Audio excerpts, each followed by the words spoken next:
Itong bagong plano ninyo, maganda ito ha. Unahin natin itong bike lane.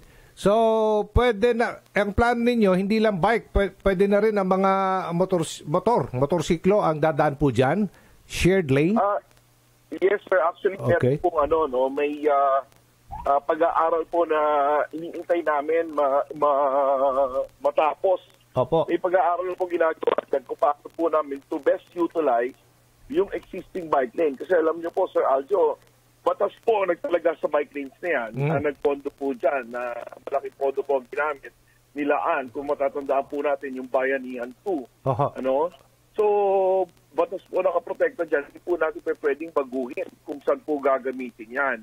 So, ngayon po, nagkakaroon po kami ng consultation and there is a study that's being done kung how to best utilize. Kasi po, ang number ng motorsiklo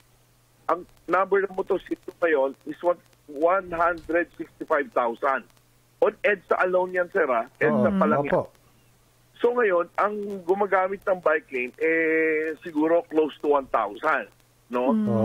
Yun lang po yung, nakita nyo po yung disparity. But of course, yun nga, like what I said, it was done because during the pandemic, due to lack of transportation, kaya ginawa na po yung bike lane, anticipate na po natin yan. Okay. And hindi po natin alam kung kailan tayo babalik sa ganung setup na magagamit ulit natin yung bike lane na marami na naman magbabike. Okay. So ngayon, sir, tinatapos lang po namin yung pag-aaral na to kung paano po namin to best utilize yung bike lane. It could be shared or it could also be parang may oras lang. No? Ito, dedicated to sa mga bikers from this time to this time. All the rest could be shared. No? Pero alam naman po natin, mahirap po kasi, sir, kailangan po tayo talaga magkaroon ng stakeholders meeting dito sa mga rider groups at sa mga biker groups para malaman natin kung ano ba talaga yung sentimiento nila dito sa pulisya na to.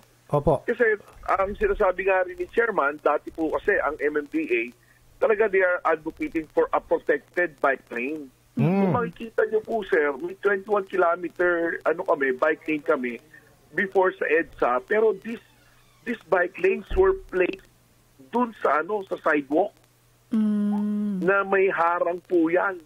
So, yun po yung yun po talaga yung namin gusto namin mangyari noon. But of course, it cannot be all throughout EDSA. Kasi yung bangketa po natin ng EDSA, may may malapad, may makitid.